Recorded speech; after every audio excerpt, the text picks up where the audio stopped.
Welcome back to Dimple's dishes. આજે આપણે ખજૂર સિરપ બનાવવાના છીએ, જેનો ખૂબ જ બેનિફિટ છે। આમ તો આપણે બાળકોને પણ ખવડાવી શકાય અને ક્યારેય આપણે પણ જો આ નેચરલ સ્વીટનરનો યુઝ કોઈ પણ સ્વીટ ડિશમાં કરવા માગતા હોય તો કરી શકાય। આના ખૂબ જ બેનિફિટ્સ છે। શરદી ઉધરસની સિઝનમાં, ખાસ કરીને શિયાળાની સિઝનમાં ડેઈલી માટે બાળકોને 1 ચમચ જેટલું આ ખજૂર સિરપ પીવડાવવાના બહુ જ બેનિફિટ્સ છે। મેં આગળ અહીંયા બેનિફિટ્સ આપેલા જ છે। આમાં ભરપૂર પ્રમાણમાં એન્ટીઓક્સિડન્ટ્સ રહેલું હોય છે।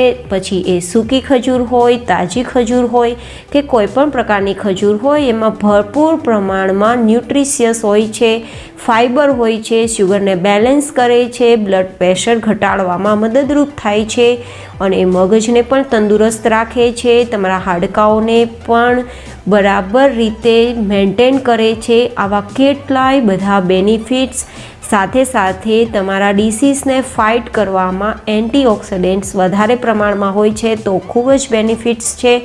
આવું તમે ખજૂર સિરપ બનાવી 1 મહિનાથી વધારે પ્રમાણમાં તમે ફ્રીજની બહાર રાખીને સ્ટોર કરી યુઝ કરી શકો છો અને જો ફ્રીઝમાં રાખવું હોય તો 6 મહિનાથી વધુ પ્રમાણમાં તમે રાખી સ્ટોર કરીને યુઝ કરી શકો છો। માત્ર એકવાર બનાવી એને લાંબા ટાઈમ સુધી બનાવીને રાખીને યુઝ કરી શકાય એવું આ નેચરલ સ્વીટનર્સ છે।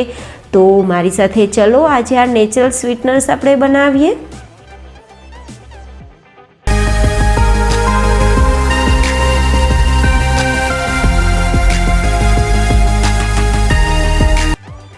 જેના માટે મેં 3 ગ્લાસ જેટલું પાણી ગરમ થવા માટે રાખેલું છે। સૌથી પહેલાં તો આપણે ખજૂરને બોઇલ કરવાનો છે, પરંતુ બોઇલ કરવાનો સમય ન હોય તો બોઇલ થયેલા પાણીમાં ખજૂરને એડ કરી શકાય। મેં અહીંયા પહેલાં પાણીને બોઇલ કરેલું છે, એકદમ બોઇલ થવું જોઈએ, તમે જોઈ શકો છો। હવે આ બોઇલ થયેલા પાણીની અંદર હું 250 ગ્રામ જેટલો સોફ્ટ ખજૂર એડ કરી રહી છું। જો તમારી પાસે વધુ સોફ્ટ ખજૂર ન હોય તો એને પલાળવાનો સમય થોડો વધારી શકાય, થોડો વધુ સોફ્ટ હોય તો સમયને ઘટાડી પણ શકાય। મેં અહીંયા એકદમ ઉકળતા પાણીની અંદર ખજૂર હું એડ કરી રહી છું। તમે આ સ્ટેજ પર સ્ટવને બંધ પણ કરી શકો છો। હું અહીંયા બધો જ ખજૂર એડ કરીને પછી સ્ટવને બંધ કરીશ। આપણે જોઈ શકીએ એ મુજબ પાણી ખૂબ જ બોઇલ થયેલું છે। હવે આપણે ખજૂરને એડ કરી દીધા બાદ એને ચલાવી લેશું, જેથી આપણો ખજૂર પાણીની અંદર બરાબર સેટ થઈ જાય। ખજૂર ડૂબે એટલું પાણી તો બિલકુલ હોવું જ જોઈએ। હવે આપણે ગેસની સ્ટવ બંધ કરી દીધી છે અને 3 થી 4 કલાક માટે રેસ્ટ કરવા રાખી દઈશું। 3 થી 4 કલાક બાદ આપણે ચેક કરવાનું છે કે બરાબર આપણો ખજૂર સોફ્ટ થયો છે કે નહીં, તો ચેક કરી લઈએ। આપણે જેવો જોઈએ એવો જ ખજૂર સોફ્ટ થયેલો છે અને આને તમે પાણીથી ચેક કરશો તો તમને ખબર પડશે કેટલું એનું સ્વીટ પાણી થઈ ગયું છે। હવે એક બોલની અંદર એકદમ ક્લીન કપડું લેવાનું છે, બિલકુલ ક્લીન હોવું જોઈએ, કારણ કે આપણે ખજૂરને આ જ કપડાથી ગાળવાનું છે। આપણે જનરલી પનીર વગેરે મતલબ ગાળતા હોઈએ છીએ એ જ કપડું લઈ શકાય। તો અહીંયા આપણે ગરમ કરીને જે પલાળેલો ખજૂર અને એનું પાણી છે આની અંદર એડ કરી દઈશું, જેથી આપણે એને ગાળી શકાય। હવે આ રૂમાલની પોટલી જેવું વાળી લેવાનું છે, જેથી એને આપણે વાળતા જશું અને અંદરથી જે ખજૂરની પેચી છે એમાંથી દબાવીને એ ખજૂર સાથેનું પાણી બિલકુલ બોલની અંદર જવું જોઈએ। હું જેવી રીતે કરી રહી છું તમે જોઈ શકો છો। બિલકુલ પ્રેસ કરવાનું છે, સખત રીતે પ્રેસ કરવાનું છે, ત્યારે જ આ ખજૂરમાંથી જે કાંઈ પણ સ્વીટ પાણી છે એ નીચે નીકળી જશે, તમે જોઈ શકો છો। અને હવે આપણે પોટલીને ખોલીએ તો ખજૂરની અંદરથી બધું જ પાણી નીકળી ગયું છે અને આને તમે ટેસ્ટ કરશો તો આ ખજૂરમાં બિલકુલ ટેસ્ટ નહીં હોય, તેથી તમે એનો કંઈ યુઝ નહીં કરી શકો। અને હવે આ પાણીને આપણે બોઇલ કરવાનું છે।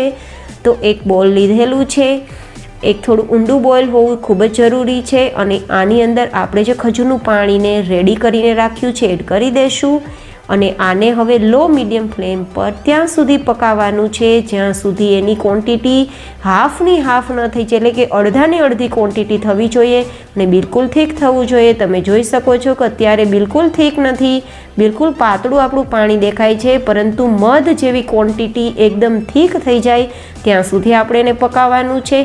પરંતુ એટલું યાદ રાખવાનું છે કે આપણું ચમચ સતત આપણું ચમચ તળિયા સુધી ફરવું જોઈએ, અધરવાઇઝ એ નીચેથી બેસી જશે તો એનો ટેસ્ટ બિલકુલ ખરાબ થઈ જશે.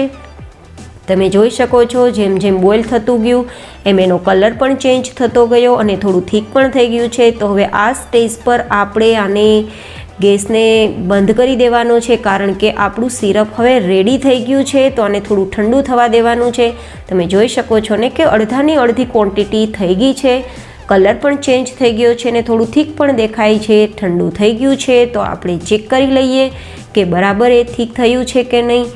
તમે જોઈ શકો છો કે કેટલી ક્વોન્ટિટી એની ઓછી થઈ ગઈ છે અને હું તમને ચમચની મદદથી બતાવી પણ દઈશ કે કેટલું એ થીક થયેલું છે. બિલકુલ મધ જેવું જ દેખાય છે.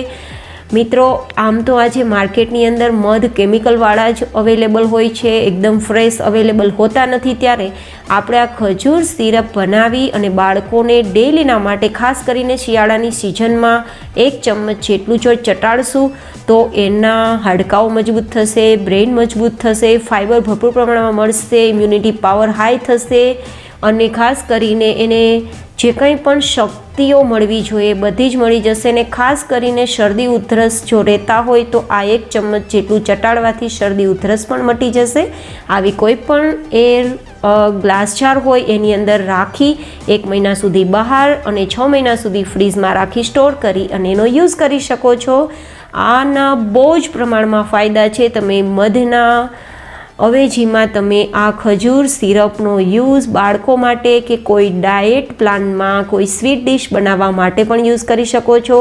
અને આ નેચરલ સ્વીટનર્સ છે, તમે એકવાર બનાવશો તો બીજું કોઈ પણ પ્રકારે તમે શુગર, ગોળ આવું એડ કરવાનું ભૂલી જશો. માત્ર તમે આ શુગરને જ આ જે ડેટ સિરપ છે એનો જ યુઝ કરીશો. હું તમને આવી રીતે બાઉલમાં રેડીને પણ બતાવી રહી છું કે બિલકુલ મધનું ફોર્મ હોય આવું જ દેખાય છે. તો તમે પણ આવું નેચરલ સ્વીટનર બનાવો, એન્જોય કરો. અને હા મિત્રો, મને સપોર્ટ માટે તમારા સપોર્ટની મને બહુ જરૂર છે. તો તમારા સપોર્ટ માટે મને સબસ્ક્રાઈબ પણ જરૂરથી કરતા રહેજો. Thank you.